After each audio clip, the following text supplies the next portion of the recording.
నేను విమల్ థియేటర్ ప్రాఫిట్లో ఉందనడం సంతోషమైన న్యూస్, అది ఎక్సలెంట్. కానీ దాని వెనకాల ఒక డిస్ట్రిబ్యూషన్ స్ట్రెంగ్త్ ఉంది కాబట్టి మేము 40 థియేటర్ ఓనర్లం రెడీగా ఉన్నాము, ఇన్స్టాల్ చేసి రెనోవేట్ చేసి 5 కోట్లు పెట్టడానికి రెడీగా ఉన్నాము. కానీ ఈ కంటెంట్ ఇవ్వట్లేదు. కంటెంట్ ఇవ్వడానికి ఈ కొత్త సంస్థ అంటే వి వెల్కమ్ కొత్త సంస్థలని. కొన్ని కొత్త సంస్థ అదనపు ఆంక్షలతో వచ్చి ఇంకా దిగజారుస్తోంది. So that is not fair. So అది ఆ అనిశ్చితి పరిస్థితుల్లోనే మేము ఇన్వెస్ట్ చేయట్లేదు, లేకపోతే వీఆర్ రెడీ. ఎగ్జిస్టింగ్ 1980s ఆంక్షలు అంటే లాస్ట్ 6 లక్షలున్న, మీరు అడిగారు కాబట్టి చెప్తున్నాను, 6 లక్షలున్న రెంటు 4 చేస్తావా, 3 చేస్తావా, లేకపోతే పక్కోడికి ఇస్తాను, ఇవి పాత పద్ధతులు అండి. పైన 1980s 90s మా సీనియర్స్ దగ్గర నుంచి విన్నాం. డిస్ట్రిబ్యూటర్ దగ్గర పోతే వెయిట్ చేయించేవాళ్ళు ఎక్సెట్రా. బట్ పోయిన 15 years నుంచి వెంకటేశ్వర గారు కానివ్వండి, సునీల్ గారు కానివ్వండి, ఏషియన్ గారు ఒక హెల్దీ ఎన్విరాన్మెంట్ క్రియేట్ అయింది. ఆ హెల్దీ ఎన్విరాన్మెంట్ కాస్త మళ్ళీ రివర్స్ పోతున్నట్టు అనిపిస్తుంది మాకు. This is what is making us worry. And ఈ అనిస్థితి పరిస్థితి అంటే ఒక ఇండెసిసివ్ ఎన్విరాన్మెంట్ మాకు వద్దు, ఒక డెసిసివ్ ఎన్విరాన్మెంట్ కావాలి. ఒక పక్కగా ముందుకెళ్దాం అనేదే పర్సంటేజ్ సిస్టమ్. దేశవ్యాప్తంగా మిగతా రాష్ట్రాల్లో కూడా ఉంది, మన రాష్ట్రంలో మల్టీప్లెక్స్లకు ఉంది. మాకెందుకు ఇవ్వండి, నేను మొన్న మీటింగ్లో ఎక్స్ప్రెస్ అయింది కదా, మాకెందుకు ఇవ్వట్లేదంటే కొంచెం ప్రొడ్యూసర్లకి రీక్యాల్కులేట్ చేయాల్సిన అవసరం ఉంది. రీక్యాల్కులేట్ ఇంకెన్నాళ్ళు చేస్తారండి?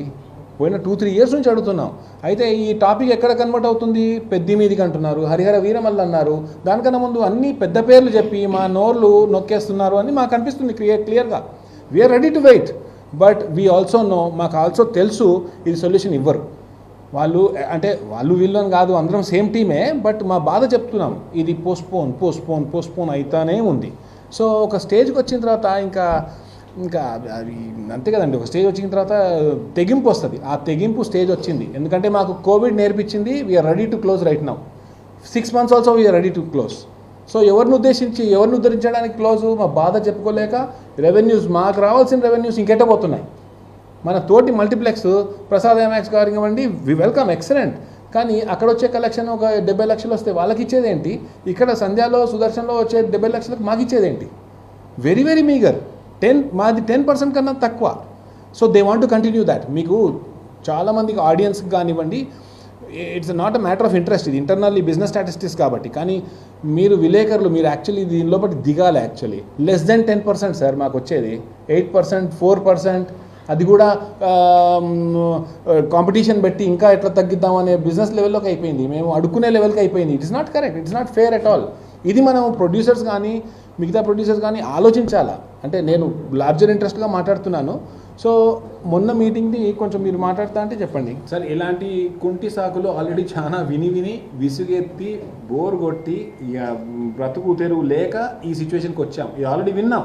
రెంట్ ట్రాక్ అనేది ఈ పేరిట 3 ఏళ్ళ నుంచి వింటున్నాం. ఆన్లైన్ చేయండి అంటే ఒక మంచిగా డ్రెస్ వేసుకొని వచ్చినోడిని ఇంకా మంచిగా డ్రెస్ వేసుకోలేదు ఎందుకు అన్నట్టున్నది ఇది. వీఆర్ ఆన్లైన్ టుడే 80-90%, 95% ఇది ఆన్లైన్. ఒక్కసారి బుక్ మై షో అని అడిగితే ఒక డిస్ట్రిబ్యూటర్ బుక్ మై షో అని అడిగితే నాకు ఈ డేటా ఇవ్వండి, మన తెలుగు చేంబర్ ద్వారా, తెలంగాణ చేంబర్ ద్వారా ఇవ్వండి అంటే బుక్ మై షో వాడు ఇవ్వడా? ఒక 5 సెకండ్లలో ఇస్తారండి. This distributor MC maintenance charges government 1990లో 80sలో ఎన్టీ రామారావు గారు క్రియేట్ చేసిన పద్ధతి. బేసికలీ థియేటర్స్ మినిమం మెయింటెనెన్స్ ఉండాలి అనేసి ఉంటుంది, రైట్? అది చాలా దయనీయంగా ఉంది. బేసికలీ 5 రూపాయలు, పక్క రాష్ట్రాల్లో 25 రూపాయలు, 18 రూపాయలు ఉన్నాయి. మహారాష్ట్రలో 15 రూపాయలు. అయితే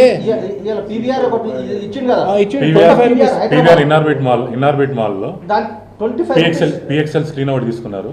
ఒకటి మొత్తం ఇది రిక్లైనర్ ఆడియో ఉంది, ఇంకో ఆడియో ఉంది. ఈ 3 ఆడియోలకు 25 రూపీస్ ఇచ్చింది గవర్నమెంట్. అండ్ హోల్ మొత్తంగా చూస్తే సార్, వెరీ గుడ్. హోల్ మొత్తంగా చూస్తే ఇది నిజంగా కొలమానం అసలు మెజర్మెంట్ చేద్దామా ఈ టాపిక్కి, లేకపోతే ఓన్లీ డైవర్షన్ టాపిక్కా?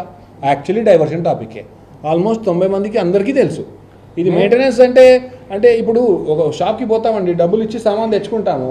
వీళ్ళు ఓన్లీ అంటే నేను వీళ్ళు వాళ్ళని కాదు, ఓన్లీ డైవర్షన్ టాపిక్స్ మాట్లాడుతున్నాము, కాలయాపన చేస్తున్నాము.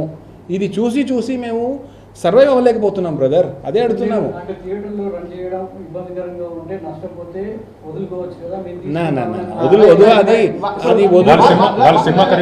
వాళ్ళు కూడా అన్నారు కదా మరి ప్రొడ్యూసర్స్ మాకు కూడా బాగా లాస్ అయిపోతుందని, వాళ్ళని కూడా ఇచ్చేసుకోమని మరి మేము తీస్తాం సినిమా. వాళ్ళని కూడా ఇచ్చేసుకోమని. That is not the right way అన్న, దట్ ఈస్ నాట్ ద ఇక్కడ రైట్ వే. వాళ్ళని We are- కొత్తగా వచ్చారు, మేము నీకు ఇంతకు ముందు చెప్పిన 1995 వచ్చినాం సినిమా ఇండస్ట్రీలో.